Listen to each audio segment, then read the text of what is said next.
आप लोग सोचते होंगे कि मैं कभी तो सोल की बात करती हूँ, कभी क्वांटम साइंस की बात करती हूँ, कभी क्वांटम लाइफस्टाइल की बात करती हूँ। ऐसा पता क्यों है? क्योंकि मैंने अपने जीवन में महसूस किया है कि साइंस और स्पिरिचुअलिटी में ना कोई क्लैश नहीं है। आज हम ना एक मजेदार सफर में निकलेंगे। हम राक्षसों से बात शुरू करके क्वांटम साइंस तक पहुंचेंगे। मजा आएगा। देखिए, सतयुग में राक्षस का नाम काफी बड़ा था, हिरण्यकश्यप। और उस युग में देवता और राक्षस दो अलग अलग लोकों में रहा करते थे। उसके बाद आया त्रेता युग। त्रेता युग में राक्षस का नाम थोड़ा छोटा हुआ, रावण। और उस युग में राक्षस और देवता एक ही धरातल पर रहते थे। हम जानते हैं कि रावण को सीता जी के स्वयंवर के लिए आमंत्रण भी मिला था। उसके बाद आता है द्वापर युग। द्वापर युग में राक्षस का नाम और थोड़ा छोटा हुआ, कंस। और राक्षस और देवता एक ही परिवार में आ गए। कंस के परिवार में ही श्री कृष्ण का भी जन्म हुआ था। अब है कलियुग। कलियुग के राक्षस का नाम है कली। अब कौन सी जगह बाकी रह गई परिवार के बाद? अब है माइंड।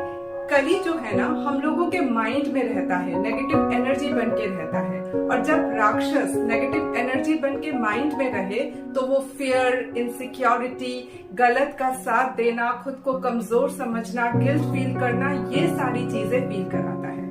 राक्षस का रूप भी देखिए कितना सूक्ष्म हो गया है कि वो माइंड में आकर के निवास करने लगा है। और जब राक्षस माइंड में हो तो उसे चुनौती देने के लिए तो ज्ञान की ही जरूरत पड़ेगी। कैसे ज्ञान की जरूरत है? ऐसा ज्ञान जो ये बताए कि ये जो एनर्जी वर्ल्ड है ये कैसे काम करता है, कितने सूक्ष्म ढंग से काम करता है। वो ये बताए कि ये जो हकीकत हमें चारों तरफ दिखाई देती है वो हकीकत दरअसल क्वांटम फील्ड से तैयार होती है। और फिर ये कैसे मैटर क्रिएशन प्रोसेस से गुजर करके हकीकत का रूप ले लेती है। जब ये चीजें हमें पता चलती है ना तो भीतर से फियर, इनसिक्योरिटी, ये सारी चीजें बाहर निकल जाती है। उससे भी आगे बढ़ करके अगर हम ऑनेस्टी और प्योरिटी के साथ जीवन जीना सीख जाते हैं ना, तब यूनिवर्स खुद हाथ पकड़ती है और नदियों और घाटियों को जिंदगी के जैसे पार करवा करके ले जा सकती है। साइंस और सिग्नल के जरिए हमारा मार्गदर्शन करने लग जाती है। जो इस तरह की जिंदगी जीते हैं वो जानते हैं कि यूनिवर्स कैसे हाथ पकड़ती है।